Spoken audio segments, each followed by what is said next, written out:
Today, you're about to learn about 10 of the strangest things nature has ever done. Phenomena so bizarre, people once swore they were ghosts. One of them was so terrifying, it actually got someone punished for it. Which one? Stay till the end to find out. Number 1. Ghost Fungus. Start walking through an Australian forest at midnight, and the ground begins to glow. Not moonlight. Not your imagination. Mushrooms, clusters of them, pulsing faint green light on rotting wood, like the forest floor plugged itself into a wall socket. Locals call it ghost fungus. Early settlers called it something worse. The light comes from a chemical reaction called bioluminescence. The same trick fireflies use, just borrowed by a mushroom that never asked permission.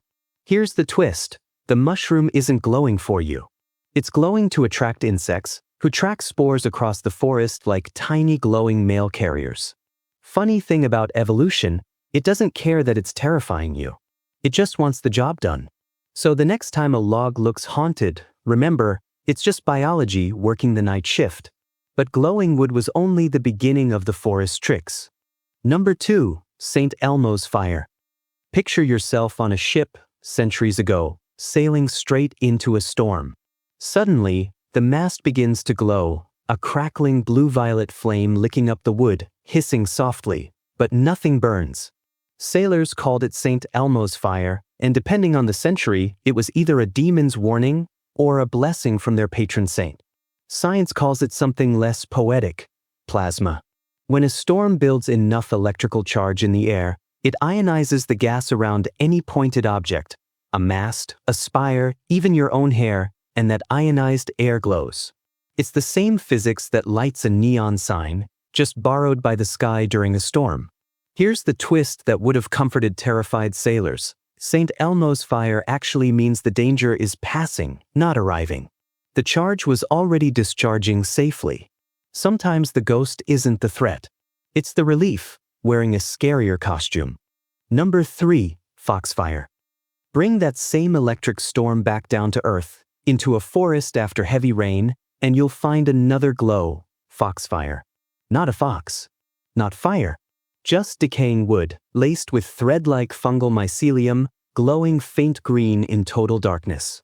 Soldiers in the First World War reportedly used foxfire as a light source in the trenches, bright enough to read a map by, but dim enough to stay hidden from the enemy. Imagine that. Something a mushroom does to break down a dead log once helped humans survive a war. The fungus isn't performing for you, again. It's simply a byproduct of wood decaying into soil.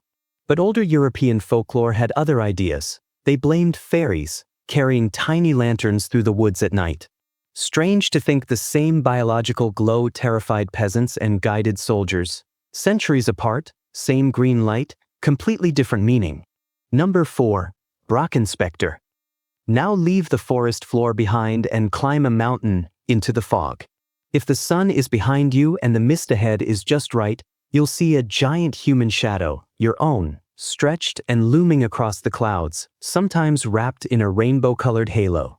Hikers on foggy peaks have reported this for centuries, convinced they'd seen a giant, or worse, a doppelganger warning of death. It's called a Brocken Spectre, and it's simply your shadow, projected onto water droplets in the mist, magnified by the angle of the low sun. You are the ghost. You always were. The halo, called a glory, forms the same way a rainbow does, just centered directly opposite the sun, right around your own shadow's head.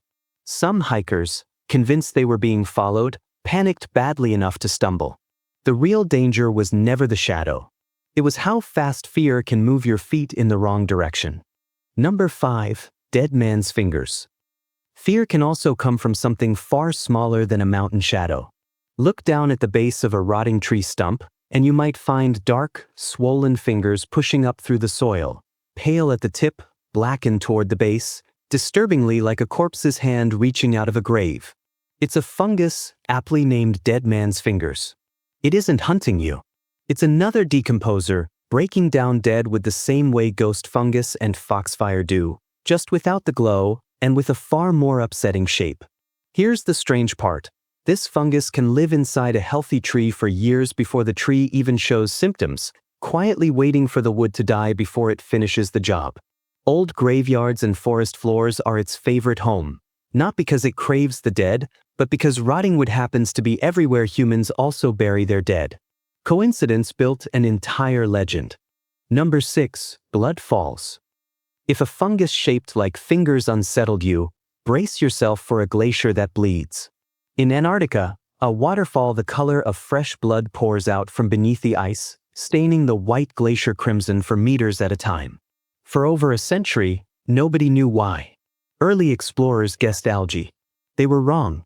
The real answer took decades of research.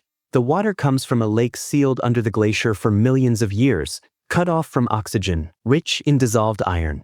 When that iron-heavy water finally touches air, it rusts, instantly, violently, the exact same chemistry that turns a nail orange in the rain, just happening all at once across solid ice.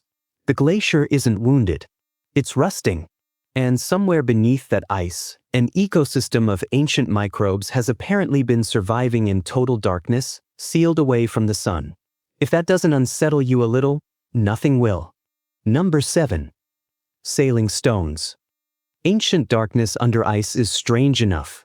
Now picture a bone-dry desert in California, where boulders, some heavy enough to need 2 people to lift, slowly drag themselves across the cracked earth, leaving long trails behind them, with nobody around to push. For decades, nobody caught it happening. Not one witness. Scientists guessed wind, magnetism, even less scientific explanations. In 2014, researchers finally recorded it with time-lapse cameras. The real cause is almost embarrassingly simple.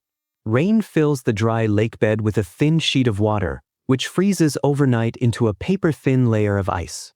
When the sun melts that ice just enough to crack it into large floating panels, a light breeze pushes the ice, and the rocks trapped against it, sliding slowly across the mud below. The rocks aren't moving on their own.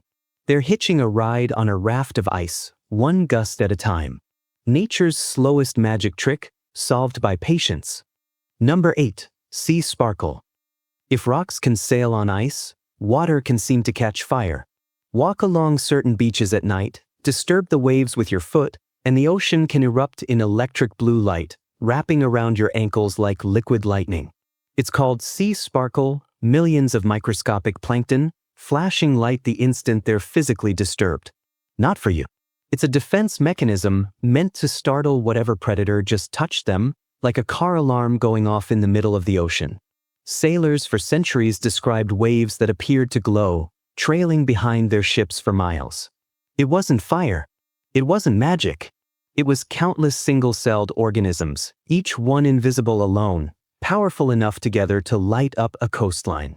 Beauty and defense, wrapped in the same flash of blue. And if light alone can trick your eyes this completely, wait until you hear what sound can do to your entire body. Number 9. Infrasound. Some hauntings were never seen at all. They were only felt. Infrasound is sound so low in frequency that your ears can't consciously register it, but your body can. Below the range of normal hearing, these sound waves can vibrate your eyeballs and chest just enough to trigger nausea, tightness, a feeling of being watched, even sudden unexplained dread. Old buildings, caves, and windy mountain passes can naturally generate infrasound. Wind pushing through a narrow gap, a pipe resonating, a storm rolling in from miles away, arriving as vibration before it arrives as sound. Researchers investigating several so-called haunted locations have found one thing in common at more than a few of them: a steady source of low-frequency vibration running through the walls. Your body reacted to a frequency. Your brain, desperate for a story, filled in the ghost. This is the one. The forgotten sense your ancestors relied on to feel danger before they could see it, quietly still running inside you, mistaken for the supernatural every single time. Number 10. Will-o'-the-Wisp.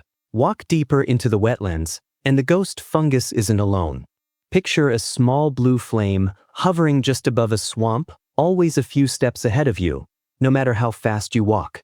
For centuries, travelers swore these lights lured them off the path, into the mud, sometimes never to return. They named it Will-o'-the-Wisp, literally, the wandering flame. Turns out, swamps release methane and phosphine gas as dead plants decompose underwater. under the right conditions, that gas ignites in the air. A flickering, drifting flame with no wick, no match, no ghost holding it. Cold to the touch, warm to the imagination. The unsettling part isn't the flame. It's that it seems to move toward you when the wind simply pushes it. Nature accidentally invented a monster out of rotting plants and swamp gas. And in some villages, mysterious lights near marshes and graveyards were treated as proof of witchcraft, real people paying the price for something that was never more than gas and fire. If this blew your mind even a little, do us a favor, hit that like button, subscribe for more, and share it with someone who loves a good mystery. See you in the next one.